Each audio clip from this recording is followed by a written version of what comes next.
미래를 보는 창, JTB. 안녕하세요. JTBJ입니다. 오늘은 시장 기대 수익률을 낮추자라는 주제로 최근에 어떤 시황을 참고해서 말씀을 드리도록 하겠습니다. 제가 지금 말씀을 드리려고 하는 이 시장 기대 수익률을 낮추자라는 얘기는 일단 단기적인 관점이라고 이해를 하시면 될 것 같습니다. 아직까지는 증시 기준으로 봤을 때는 피날레 파동이 남아있다라고 생각을 하기 때문에 여기서 이제 얼만큼 잘 포지션을 잘 잡느냐, 그게 좀 중요하다라고 저는 생각을 하거든요. 일단 지금 시장의 위치는 모두 과열입니다. 뭐 미국 증시도 그렇고 우리나라 시장도 그렇고 그 다음에 그 외 기타 자산 시장도 그렇고 대부분 다 과열 위치에 있는데, 이제 항상 그랬듯이 이런 과열 구간에서는 대부분 투자자들의 심리가 어떠냐, 앞으로 더 간다 라는 전망을 더 할 수밖에 없죠, 심리적으로. 근데 보통 그런 심리가 많이 조성되는 그런 시기에는 거꾸로 이제 조정이 시작되거나 아니면 아무리 못해도 최소한의 눌림 조정이라도 시작되는 그런 시점인 경우가 확률적으로 굉장히 많았어요. 확률적입니다. 100%는 아니지만. 근데 문제는 이제 지금 사이클이 레이트 사이클이잖아요. 이제 가장 중요한 건 레이트 사이클에서는 이제 잃지 않는 게 가장 중요한 건데, 이게 이제 어떻게 보면 레이트 사이클에서 지나치게 안전을 강조하다 보면은 수익을 크게 못 내는 상황이 올 수도 있잖아요. 근데 그러나 공격적으로 투자하다가 잘못해서 딱 한 번의 실수로 굉장히 큰 손실을 맛보는 그런 상황도 올 수 있는데, 차라리 수익을 덜 내는 게 낫다 이거죠, 레이트 사이클에서는. 특히 이런 과열 구간에서는. 과열 구간이 아닌 구간에서는 조금 더 공격적으로 갈 수 있긴 하겠지만, 지금은 이제 그런 위치가 아니기 때문에 이런 부분들을 좀 말씀을 드리려고 하는 겁니다. 그래서 저는 실제로 2월 달까지는 그래도 꽤나 공격적으로 투자를 해왔었는데, 이제 다 걷어들이고 3월부터는 굉장히 보수적으로 지금 가고 있습니다. 그리고 뭐 구체적인 내용들은 뭐 멤버십 분들한테는 계속 공유를 해드리고 있기 때문에 참고를 하시면 될 것 같고요. 그리고 이제 살아남는 자에게는 언제나 항상 좋은 기회가 온다는 거 절대 잊으시면 안 됩니다. 그래서 지금 이 위치가 그럼 과열이니까 여기서 이제 계속 하락할 거냐, 이런 이야기를 드리려고 한 게 아닙니다. 다시 한번 말씀을 드리지만 단기적으로는 일단 보수적으로 봐야 되지 않을까라는 생각을 합니다. 물론 우리나라 증시 기준으로는 여기서 뭐 가격 조정이 크게 나올지 아니면 그냥 기간 조정 가다가 위로 올라갈지 그건 모릅니다. 하지만 어쨌든 막 공격적으로 하고 싶다라는 생각은 별로 들진 않습니다. 환율 흐름도 그렇고. 그리고 일단 조금 더 단기보다는 한 몇 개월 뒤로 한번 옮겨 가볼게요, 시점상으로요. 일단 전반적인 시장 자체는 지금 이 과열을 만약에 시킨다라고 한다면 최소한 3월 한 달 정도, 뭐 여기서 3월 전체가 그럴지 아니면 일부분만 그럴지는 모르겠지만 어쨌든 3월 중에 상당 부분은 그래도 과열을 시키는 과정이 필요하지 않을까라고 생각을 합니다. 그래서 3월 FOMC까지는 시장이 약간 그냥 지지부진할 가능성, 이런 것들을 좀 보고 있고요. 근데 만약에 3월 FOMC 전에 뭔가 이슈로 인해서 가격 조정을 일으킬 만한 이벤트가 발생하면 이제 그건 그것대로 좋은 거죠. 과열을 조금 더 확실하게 시킬 수 있으니까. 그리고 제가 지금 영래포 잔고를 계속 추적을 하고 있는데, 최근에 2월 말까지는 영래포 잔고가 줄어들지 않고 잘 버텼거든요. 요거는 일단 환율이니까 나중에 보고요. 영래포 잔고가 이렇게 2월 말에는 더 이상 내려가지 않고 이렇게 우측으로 횡보를 했었어요. 지금 내려오는 추세가 이렇게 돼 있는데 약간 우측으로 이렇게 기었잖아요. 그래서 여기서 레포 잔고가 더 이상 줄어들지 않고 조금 버틸려나? 라고 생각을 했는데 3월 초에 들어와서 이걸 확대를 해보면 또 저점을 붕괴를 했습니다. 그러니까 추가적으로 유동성을 지금 누가 빼서 쓰고 있다는 얘기가 되겠죠, 은행 쪽에서. 뭐 다들 알고 계시겠지만 지금 미국 쪽은 지역은행 쪽 상업용 부동산 이 이슈가 계속 터져 나오고 있잖아요. 물론 뉴욕 지역은행 뿐만이 아닐 겁니다. 이제 다른 지역은행들도 이거를 이제 실제 평가를 장부에다가 반영을 하게 되면 이게 좀 많이 문제가 될 수 있긴 한데, 일단 이건 조금 막고 있는 것 같아요, 정치권에서도 그렇고. 근데 어쨌든 터져 나올 거긴 합니다. 이게 터지면 터질수록 계속 우려감은 나올 수밖에 없거든요. 그리고 3월 11일인가 3월 12일 날 이제 SVB 사태로 시행했었던 BTFP 프로그램까지 종료가 되죠. 그렇기 때문에 그 이후에는 유동성이 더 빨리 빠져나갈 가능성도 있다. 그리고 요거랑 같이 봐야 될 게 이제 요겁니다. 이제 2분기부터 정부가 제공하는 유동성이 좀 줄어들 가능성이 있거든요. 지금 이제 장기물입니다. 이게 노트랑 본드는. 그리고 빌즈가 이제 단기물 위주죠. 지금 이제 24년 6월 전후로 봤을 때는 그동안 이렇게 채권 발행을 통해서 유동성을 충분히 제공해 왔던 정부 입장에서 갑자기 유동성이 조금 줄어듭니다. 총량도 일단 레벨 다운이 되죠. 총량 자체가. 그리고 오히려 단기채는 마이너스가 돼버립니다.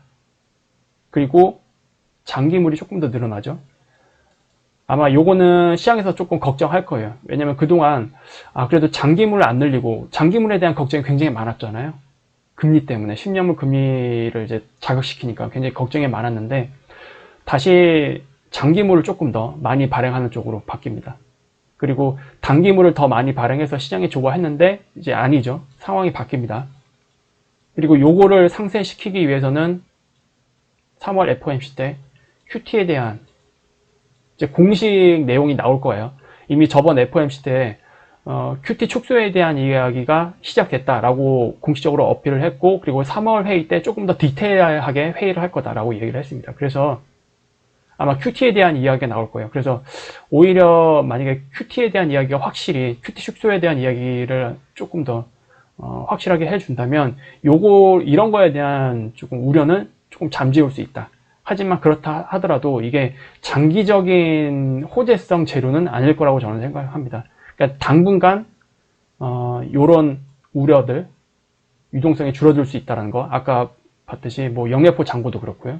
이런 것들의 어떤 우려를 잠깐 동안 불식시킬 수 있을 정도이지, 이거를 뭐 완전히 상쇄시켜서 다 무시해도 된다, 걱정 없다, 이렇게까지 볼 거는 아닙니다.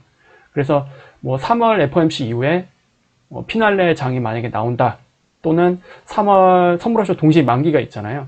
3월 선물옵션 동시 만기까지는 일단 지표상으로 지수가 위로 막혀 있기 때문에 그 이후에 만약에 열어준다라고 한다면 이제 그때 나오는 파동, 그러니까 3월 선물옵션 동시 만기 이후가 됐든 아니면 3월 FOMC 이후가 됐든 그때 나오는 상승 파동이 거의 피날레 파동이 되지 않을까라는 일단 생각을 하고 있어요. 그리고 우리나라는 또 4월 들어가면 총선이 끝나고 나서 또 어떻게 바뀌는지 이런 것들도 좀 많이 좀 조심스럽게 봐야겠죠.